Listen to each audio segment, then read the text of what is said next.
Welcome to my channel road to history.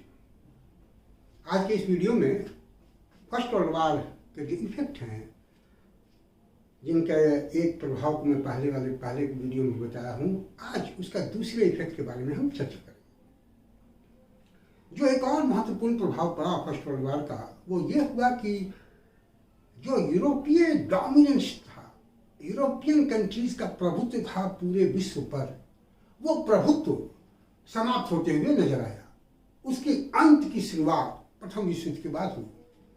जो पहले स्थिति थी कि यूरोप ही पूरे विश्व के फ्यूचर को डिसाइड करता था।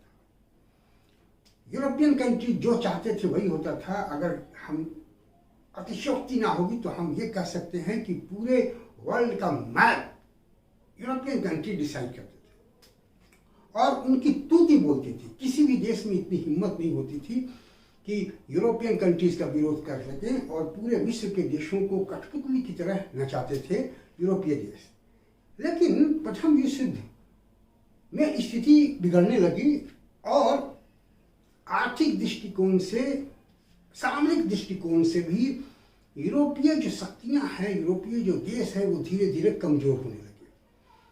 और देखा यह गया कि प्रथम विश्व युद्ध के बाद जो पेरिस पीस कॉन्फ्रेंस हुआ, उस पेरिस पीस कॉन्फ्रेंस में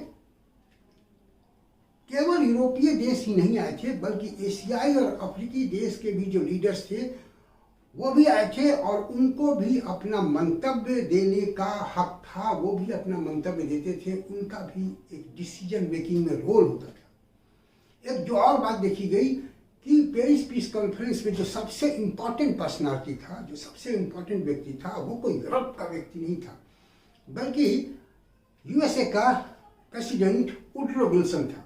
वुडरो विल्सन जो इतना इम्पोर्टेंट था कि विजेता देश और विजित देश के जो लीडर्स थे, दोनों ही उसकी खुशामद में लगे हुए थे।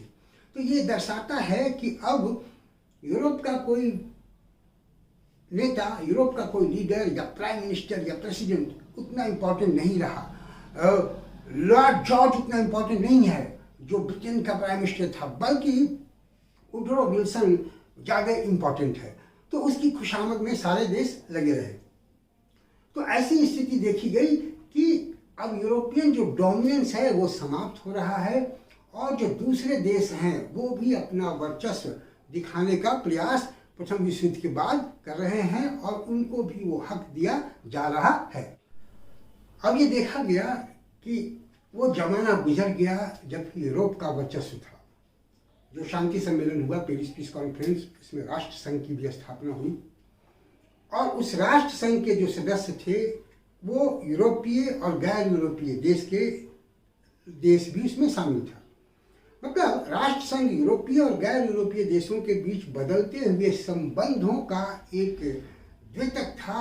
एक दर्शा रहा था कि अब ये संबंध बदल रहे हैं।